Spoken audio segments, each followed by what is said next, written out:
Bienvenue à toutes et à tous et voici la vidéo du jour. Donc on vous demande de construire le segment MT. Donc du point M vers le point T, évidemment je vais faire à main levée en filmant, donc ça va être une horreur. Donc voilà le segment MT. Et ensuite on vous demande de faire le segment SN, donc de S vers N, ou le contraire. Et on vous pose la question, P existe-t-il? Et P, il est défini comme le point commun qu'il y a entre ces deux segments. Eh bien, vous voyez bien que le point P est ici.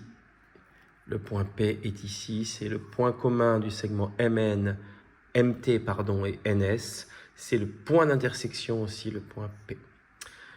Même chose, sauf que cette fois-ci, on demande des droites. La droite MN, donc toujours à main levée, donc de M vers N, et comme c'est une droite, je dépasse, et ensuite la droite ST, donc de S en dépassant à gauche vers T, donc j'ai bien dépassé de chaque côté, et à première vue, le point R n'existe pas. Le point R, c'est défini comme le point commun entre les droites MN et ST, ou le point d'intersection, mais je sais qu'on m'a appris que la droite se prolonge indéfiniment.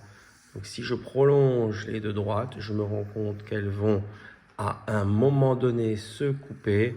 Elles vont à un moment donné se couper en un point, je triche, hein, en un point qu'on veut s'appeler R. Donc voilà le point d'intersection R de ces droites qui ne sont pas en fait 50.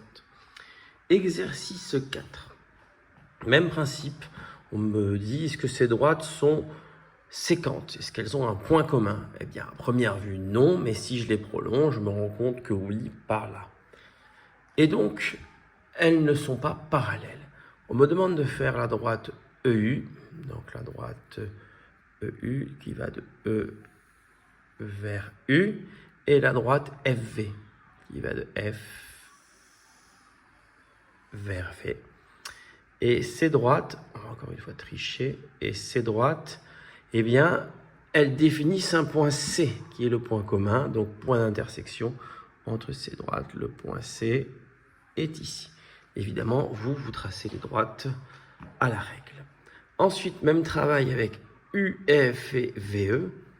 Je me rends compte que la droite UF, c'est celle-ci, et la droite VE, même principe, c'est celle-là. Et donc, elles définissent un point P, qui est le point d'intersection, ou le point commun de ces deux droites, qui sont évidemment séquentes. Voilà pour les exercices du jour.